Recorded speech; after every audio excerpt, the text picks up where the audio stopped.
जो है हम सियानोबैक्टीरिया स्टडी कर रहे हैं और सियानोबैक्टीरिया में पहले हमने दो टाइप्स पढ़ी ओसिला टोरिया और नॉस्टॉक। अब जो है हम एनाबिना देखेंगे। अब एनाबिना की सबसे पहले हम जो है टेक्सोनोमिक पोजीशन देख लेते हैं।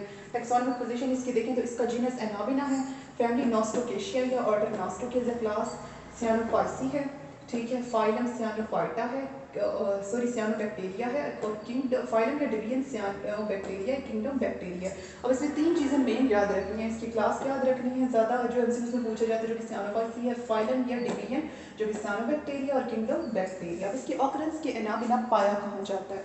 अब ये फिलामेंट्स की शक्ल में रहने वाली ब्लू ग्रीन कलर की एलची होती है, ठीक है। मतलब ये फिलामेंट किस तरह से होते हैं, लंबे लंबे स्ट्रक्चर्स होते हैं जिनकी लंबाई उनकी चौड़ाई इससे ज़्यादा होती है, और ये ग्रीन या ब्लू ग्रीन होंगे।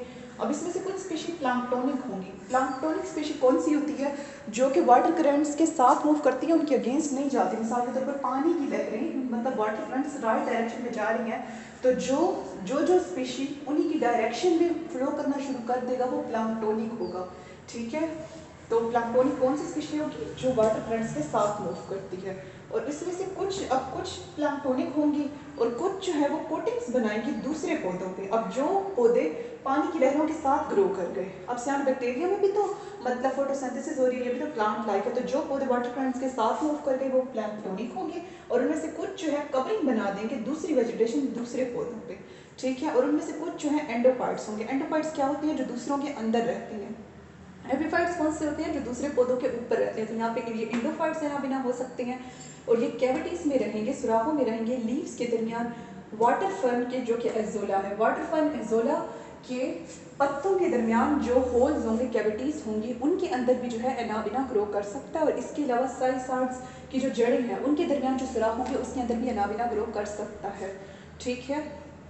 और ये डोमिनेंट और जो वाटर ब्लूम्स हमारे पास होती हैं, मिसाल के तौर पर पानी बारिश है, उसके बाद पानी इकट्ठा खड़ा, पानी जो है काफ़ी देर तक खड़ा रहे, तो ना एक ग्रीन ब्लू ग्रीन और रेडिश कलर की अजीब से ना गोल गोल स्ट्रक्चर बन जाते हैं, जिन्हें हम वाटर ब्लूम्स कहते हैं। और ये डोमिनेंट ऑर्गेनिज्म वाटर ब्लूम्स का भी हो सकता है, ठीक है। और वाटर ब्लूम्स में फिर ये क्या होता है कि अनप्लेजेंट स्मेल क्रिएट हो जाती है, तो वो वाटर अनफिट हो जाता है, वो पोटेबल वाटर नहीं रहता, उसे ना हम पी सकते हैं ना इस्तेमाल कर सकते हैं। तो ऑकरेंस में हमने क्या देखा कि ये ग्रीन या ब्लू ग्रीन अलजी है, ये एंडोपाइटिक हो सकती है, एजुला की लीव्स में और साइड के रूट में रह सकती है, और इसके अलावा जो वाटर ब्लूम्स का भी मेन कंपोनेंट हो सकती है। और इसमें से कुछ जो है क्या होगी, प्लांक्टोनिक होगी, और कुछ कोटिंग्स बना के भी दूसरी वेजिटेशन पे रह सकती है। उसके बाद अगर हम इसकी प्लांट बॉडी देखें तो कैसी होगी, तो इसका जो थैलस मीन्स फॉल्स बॉडी। अब हमें पता है ये सियानोबैक्टीरिया ट्रू बॉडी तो इसकी होगी, अगर इसकी ट्रू बॉडी होती तो ये प्लांट होता, ना कि बैक्टीरिया बल्कि फोटोसिंथेसिस कर रहा होता। तो इसका जो थैलस है मतलब फॉल्स बॉडी है, तो अनब्रांच्ड फिलामेंट पे मुश्तमिल है। मतलब अब यहाँ पे आप एक फिलामेंट देख सकते हैं कि उससे कोई ब्रांचिंग नहीं कर रही, ठीक है, वो इरेक्ट हो गई। अनब्रांच्ड फिलामेंट्स पर मुश्तमिल है, जिसमें सेल्स किनारों से जुड़े हुए होंगे, ठीक है। और जो फिलामेंट्स है वो अराइज होंगे किस चीज़ के नतीजे में, जब सेल डिवीजन रुक जाएगी एक डायरेक्शन में होते होते। मतलब अगर मल्टी डायरेक्शंस में सेल के डिवीजन्स हो रही हैं तो फिर तो इसकी मतलब ग्रोथ होती ही रहेगी, ठीक है। तो उसके नतीजे में फिर फिलामेंट तो नहीं बनेगा, वो फिर तो कुछ और ही चीज़ बन जाएगी। तो फिलामेंट किस चीज़ के नतीजे में बनेगा, जब इसकी डिवीजन एक डायरेक्शन में हो रही हो और उसी में होते होते रुक जाए, तो तब जो हमारे पास चीज़ बनेगी वो फिलामेंट होगा। और जो सिंगल रो होगी सेल्स की, ये मैंने पहले भी पिछले प्रीवियस कई लेक्चर्स में बता चुकी हूँ कि जो सिंगल रो है सेल्स की, सियानोबैक्टीरिया की किस्म, उसे हम ट्राइकोम कह रहे हैं। ट्राइकोम्स जो हैं ये थिक वॉल्ड स्ट्रक्चर्स हैं, ठीक है।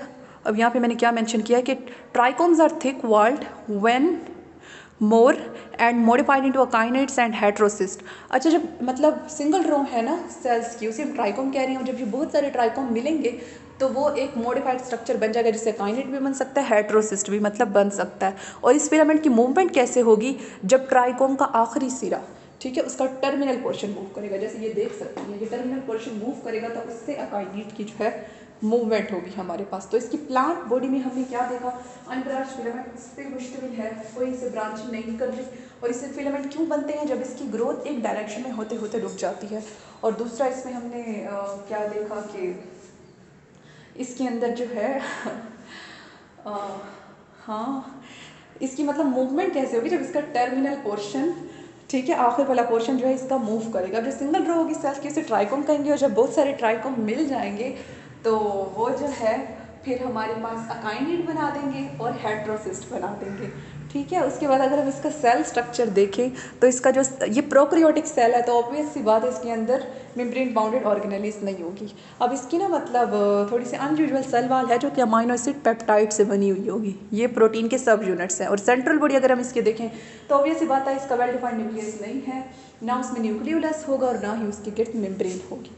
ठीक है, तो इस सारे में हमने क्या देखा, पहले इसकी प्लांट बॉडी देखी, अनब्रांच्ड होगा, फिलामेंट क्यों बनेगा, एक डायरेक्शन में ग्रोथ होते होते रुक जाए, उसकी वजह से सिंगल रो की साइज के तो ट्राइकोम होगा, बहुत सारे ट्राइकोम्स मिलेंगे तो अकाइनेट और हेट्रोसिस्ट बना देंगे। और मूवमेंट कैसी होगी, जब ट्राइकोम का आखिरी सिरा मतलब टर्मिनल पोर्शन जो है उसका डिस्टल या फिर एंड पोर्शन जो है मूव करेगा। प्रोकैरियोटिक सेल है, cell wall amino acid peptide से बनी हुई है, न्यूक्लियोलस नहीं है और ना ही वेल डिफाइंड मेम्ब्रेन है। ठीक है, अब इसके अंदर ना कुछ एक तो ट्यूबिक्यूल्स होते हैं ना, इसके अंदर ट्यूबिक्यूल्स नहीं होंगे, इसके अंदर गैस वेसिकल्स या सीडोविक्यूल्स होंगे। ये क्या करेंगे, बुआयंसी में हेल्प करेंगे, मतलब इसे पानी की सतह के ऊपर रखेंगे, इसे फ्लोट करने के काबिल बनाएंगे। और दूसरा जो लाइट की इंटेंसिटी आ रही होगी ना उससे भी ये सीडोविक्यूल्स कम करेंगे। और दूसरा क्रोमोप्लाज्म का इसमें मैंने लिखा है, इसके क्रोमोप्लाज्म में थाइलाकाइड्स होंगे और थाइलाकाइड्स के अंदर कौन से पिगमेंट्स होंगे, फाइकोबिलेंस। फाइकोबिलेंस में क्या आ जाता है, सियानोफाइसियन phycoerythrin, फाइकोसियानिन, beta carotene, chlorophyll, xanthophyll. ठीक है, ये फकोजेंथिन, ये सारे जो है हमारे पास फाइकोबिलेंस में आ जाते हैं। अब इसके अंदर कुछ ऐसी दानेदार साख्तें बनेंगी जो कि स्टार्च में रिच होंगे जिससे हम सियानोफाइसियन स्टार्च कहेंगे। और इसके अंदर कुछ सियानोफाइसियन ग्रेन्यूल्स भी होंगे। सियानोफाइसियन स्टार्च के अलावा सियानोफाइसियन ग्रेन्यूल्स क्या, ये प्रोटीन की साख्तें जो अपने अंदर खुराक को स्टोर करती हैं। ठीक है, उसके बाद तो इस सारे में हमने क्या देखा, इसके अंदर सीडोविक्यूल्स होंगे जो कि बुआयंसी में हेल्प करेंगे और लाइट की इंटेंसिटी को कम करेंगे। क्रोमोप्लाज्म में इसके थाइलाकाइड्स होंगे, इसके अंदर साइनोफाइसियन स्टार्च होगा और साइनोफाइसियन ग्रेन्यूल्स होंगे खुराक को स्टोर करने के लिए। उसके अलावा इसमें जो हेट्रोसिस्ट है वो दूसरे सेल से कैसे डिफरेंट होगा कि ये उनकी जितनी लेयर होगी ना ये उससे 3 लेयर थिक होगा।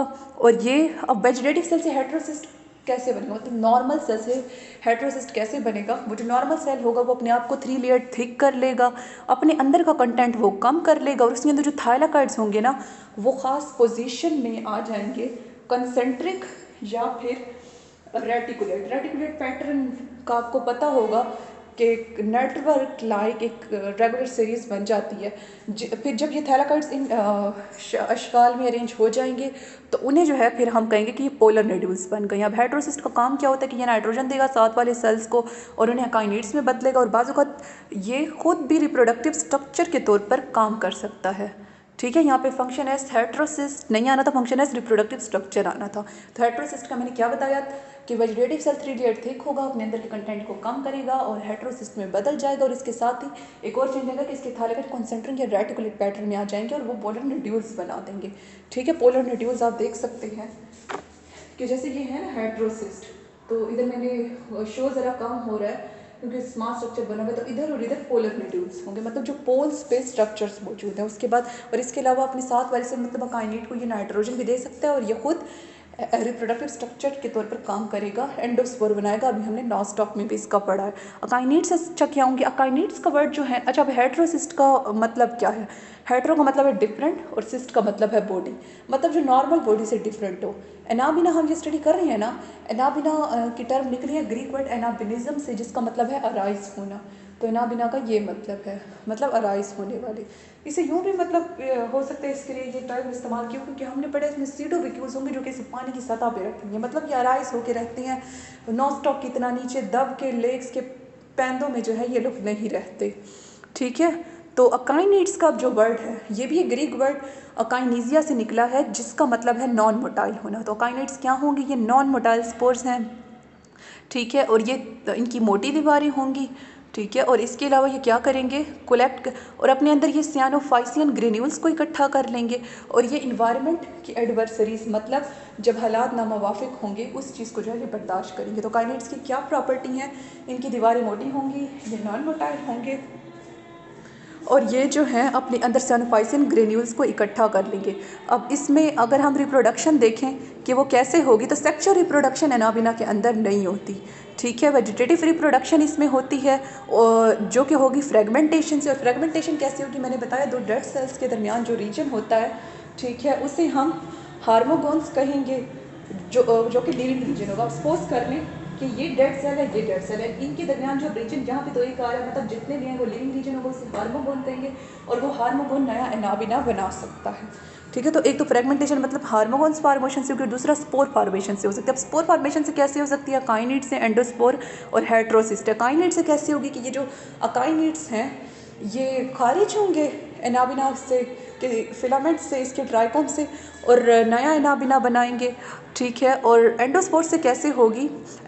अब एंडोस्पोर से जो होगी ये एनाबिना साइड में होगी, और ये होगी कैसे कि जो हेट्रोसिस्ट का कंटेंट है वो डिवाइड करेगा और एंडोस्पोर बनाएगा जो कि खारिज होंगे हेट्रोसिस्ट की वजह से और नया एनाबिना बना देंगे। और दूसरा हेट्रोसिस्ट खुद भी रिप्रोडक्टिव स्ट्रक्चर के तौर पर कभी कभी काम करेगा, तो वो जो काम करेगा वो एंडोस्पोर से ही जाहिर हो रहा है यहाँ पे। अब नीचे मैंने डायग्राम दिखाई है एनाबिना की, ये आप देख सकते हैं कि कैसे इरेगुलर कॉलोनी जो है बना रहा है। अब ये दोनों अकाइनेट्स हैं और ये हेट्रोसिस्ट पड़ा है, तो ये सारा हमारे पास अकाइनेट था।